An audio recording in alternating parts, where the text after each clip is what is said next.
Hello दोस्तों, आपके अपने चैनल पर आपका स्वागत है। मैं आज जिस चीज़ के बारे में बात करूंगा वो है ट्रेंड बॉक्स के बारे में। ये ट्रेंड बॉक्स का जो स्ट्रैटेजी है ये बहुत ही सिंपल स्ट्रैटेजी है, बहुत ही सिंपल। आपको ज़्यादा मेहनत नहीं करनी पड़ेगी, बस आपको 12 कैंडल सीखने हैं जो कि 12 रिवर्सल कैंडल हैं। ठीक है, अगर आप बस 12 रिवर्सल कैंडल को सीख लिए तो आपका प्राइस एक्शन ख़त्म।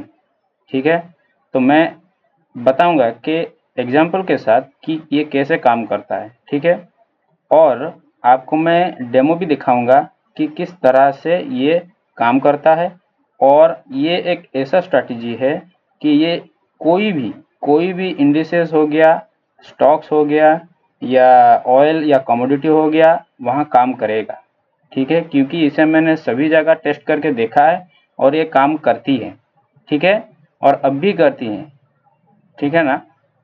तो मैं पहले बता दूं कि जो 12 कैंडल हैं, 12 कैंडल में से जो सबसे पहला कैंडल है वो है डोजी कैंडल।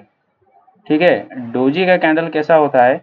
डोजी का कैंडल ऐसा होता है कि देखिए कि पहले मार्केट में ये ओपन होता है। ओपन होने के बाद पहले तो नीचे जाता है, नीचे जाने के बाद फिर से ऊपर जाता है, फिर ऊपर आने के बाद फिर से सेम जगह पर क्लोजिंग कर देता है। ठीक हो गया, तो उस कैंडल को हम डोजी कैंडल बोलते हैं। ठीक है, तो पहले आपको क्या करना है ना, आपको डोजी कैंडल खोल ढूंढना है जो कि ईएमए से दूर है। ईएमए से दूर है, ये जो आप ईएमए देख रहे हो ये एक्सपोनेंशियल मूविंग एवरेज है, और आप हो सकता है तो सिंपल मूविंग एवरेज भी यूज कर सकते हो। उसके साथ आपको स्टोकास्टिक को ज्वाइन करना है। ठीक है, और ये देखना है कि वो जो प्राइस है वो प्राइस से ईएमए से दूर होना चाहिए, और स्टोकास्टिक ओवर सोल्ड कंडीशन में होना चाहिए। ठीक है, फर्स्ट कंडीशन आपको याद आ गया कि आपको एक डोजी कैंडल ढूंढना है जो कि एक रिवर्सल कैंडल है। उसके बाद आपको देखना है कि वो 8 ईएमए से दूर होना चाहिए। ठीक है, और तीसरी कंडीशन ये है कि जो स्टोकास्टिक है वो एक ओवर सोल्ड कंडीशन में होना चाहिए। ओके, तो उसके बाद आपको क्या करना है कि जब भी आपको डोजी दिख जाए, ठीक है, जैसे कि आप यह देख सकते हो ये एक डोजी है, ये एक एमएनएम का स्टॉक है, और आपको यहाँ डोजी दिख गया। ठीक है, जहाँ भी आपको डोजी दिख जाए और उसका बॉटम ऐसे 50% या उसके नीचे हो सकता है, जैसे कि आप यहाँ भी देख सकते हो इस वाले जगह पर। ठीक है, तो अगर यहाँ देखोगे तो ये एक डोजी नहीं है, ये स्पिनिंग टॉप है। स्पिनिंग टॉप मतलब जो डोजी के तरह ही सेम काम करता है, बट उसका बॉडी थोड़ा मैंने थोड़ा बड़ा होता है। ठीक है, बट उसका विग उतना ही लंबा होता है, ऊपर की तरफ भी और नीचे की तरफ भी डोजी की तरह ही काम करता है, क्योंकि ये भी कंफ्यूजन कैंडल होता है। तो इस कैंडल को आप ढूंढ लेने के बाद आपको देखना है कि जो नीचे की तरफ जो स्टोकास्टिक का जो इंडिकेटर है वो एक ओवरसोल्ड कंडीशन में होना चाहिए, और ऊपर की तरफ मूविंग एवरेज होना चाहिए, मतलब दूर होना चाहिए।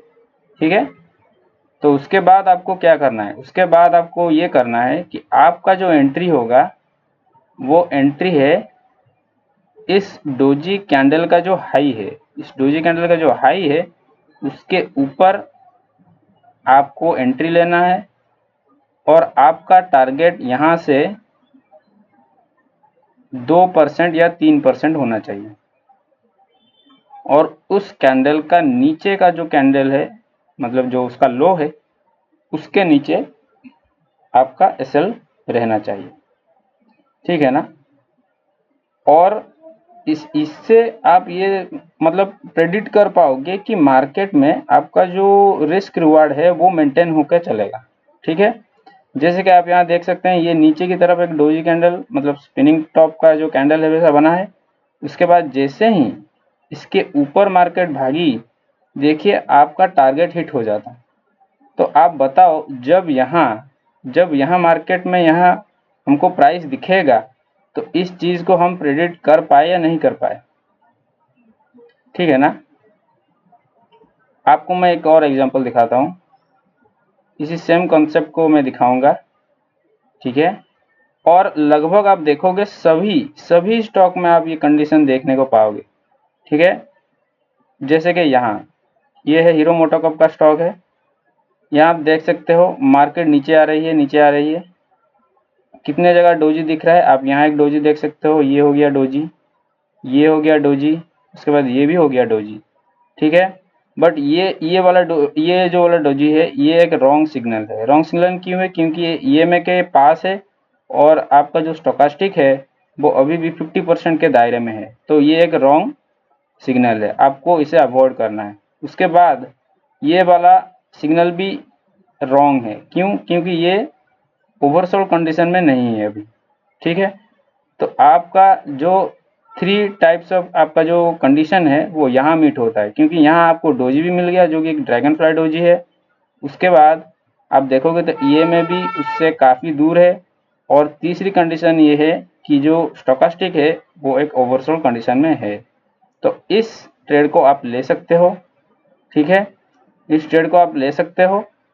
और इसका जो टारगेट रहेगा आप 2 से 3% दे सकते हो ऊपर की तरफ, ठीक है। देखिए जैसे आप ये स्टॉक को मतलब कौन सा स्टॉक होगा वो आपको स्टॉक से पता नहीं चलेगा, वो आपको इस सिग्नल से पता चलेगा, ठीक है। जैसे कि इस रिवर्सल कैंडल कहाँ बन रहा है और किस जगह पे बन रहा है, और जो अदर इंडिकेटर हैं, जो 3 इंडिकेटर हैं, वो उसे कैसे फॉलो कर रहे हैं, ठीक है। तो यहाँ हम क्या करेंगे, इसके नीचे आपका एसएल रहेगा और इसके ऊपर आपका रिवॉर्ड रहेगा, ठीक है। तो इसी तरह आपको करना है। अगर प्राइस समझो ऊपर चला गया, ठीक है, चला जाने के बाद अगर ये जो प्राइस है 8 EMA के ऊपर ही रुक जाता है तो आपको एक बहुत ही बड़ा ट्रेड भी मिल सकता है, ठीक है। जैसे कि इस हीरो मोटोकॉर्प के स्टॉक में आपका रिस्क रहता 2 या 3% का, आप पैसा बना लेते 20%, ठीक है। ये एक ऐसा मतलब सेटअप है जिससे आप पूरा बॉटम फिशिंग कर सकते हो। ये एक ऐसी स्ट्रैटेजी है जिससे आप बॉटम फिशिंग कर सकते हो। ज़्यादातर लोग बोलते हैं कि बॉटम फिशिंग करना नामुमकिन है और टॉप को फाइंड करना नामुमकिन है, वैसी बात नहीं है। आपके पास एक सही स्ट्रैटेजी होनी चाहिए जिससे आप वो कर पाएंगे। ज़्यादातर लोगों को ये लगता है कि ऐसा कोई स्ट्रैटेजी ही नहीं है, ऐसा स्ट्रैटेजी है। और वो जो बड़े बड़े लोग होते हैं ना, FIDI जैसे लोग, वो यूज़ करते हैं, उन्हें पता है, ठीक है। और वो चीज़ें हाइड करके रखते हैं। हाइड करके मतलब जो जिसके पास पैसा होगा, जिसके पास नॉलेज होगा, वही उसे यूज़ करेगा। हर कोई यूज़ करेगा तब वो भी काम नहीं करेगा, है कि नहीं।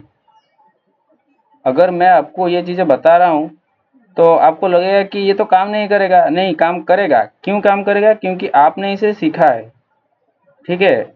और मुझे ये दिखा दो कि ये जो 3 इंडिकेटर मैं बता रहा हूँ, प्राइस एक्शन हो गया, ईएमए हो गया और स्टोकास्टिक हो गया, इन 3 चीज़ों को कंबाइन करके कौन ऐसे ट्रेडिंग करता है? कितने लोग आपको मिल जाएंगे जो ऐसा ट्रेडिंग करता है? बहुत ही कम, आप ढूंढोगे भी मिलेगा नहीं, ठीक है ना। तो इसीलिए ये काम करेगा, ठीक है। ये तो हो गया हीरो मोटोकॉर्प का। ऐसे ही आपको 2 3 4 स्टॉक में दिखा देता हूँ तो आपको अंदाज़ा लग जाएगा कि कैसे होता है। यहाँ हो गया, जैसे यहाँ एक स्पिनिंग टॉप का एक डोजी जैसा कैंडल बना है, ठीक है। और आप यहाँ देख सकते हैं स्टोकास्टिक भी ओवरसोल्ड कंडीशन में है, ठीक है। ऐसे ही आपको ढूंढते चलने हैं स्टॉक में। और ये कंडीशन मीट होने के बाद, ये 3 कंडीशन मीट होने के बाद ही आपको ट्रेड लेना है, वरना आपको ट्रेड नहीं लेना है। जैसे आप यह देखो बजाज ऑटो, यहाँ भी आप देख सकते हो एक डोजी बना है, बॉटम में ओवरसोल्ड कंडीशन है और ये में से दूर है, ठीक है। आपका रिस्क रिवॉर्ड लग गया डोजी के ऊपर और आपके ऊपर की तरफ ईएमए का टारगेट रह सकता है या थोड़ा ज़्यादा भी आप रख सकते हो, और आपका एसएल उसके नीचे रहेगा, ठीक है।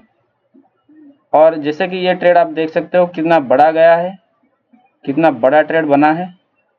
और अगर आप ज़्यादा मतलब पेशेंस रखोगे तो ऑटोमेटिकली आपको बहुत ही अच्छा रिस्क रिवार्ड भी दे सकता था। ठीक है, तो आप इस स्ट्रैटेजी से कुछ सीखने को मिला और इस वीडियो से कुछ सीखने को मिला तो मेरे चैनल को सब्सक्राइब करो, लाइक करो एंड शेयर करो। जय हिंद।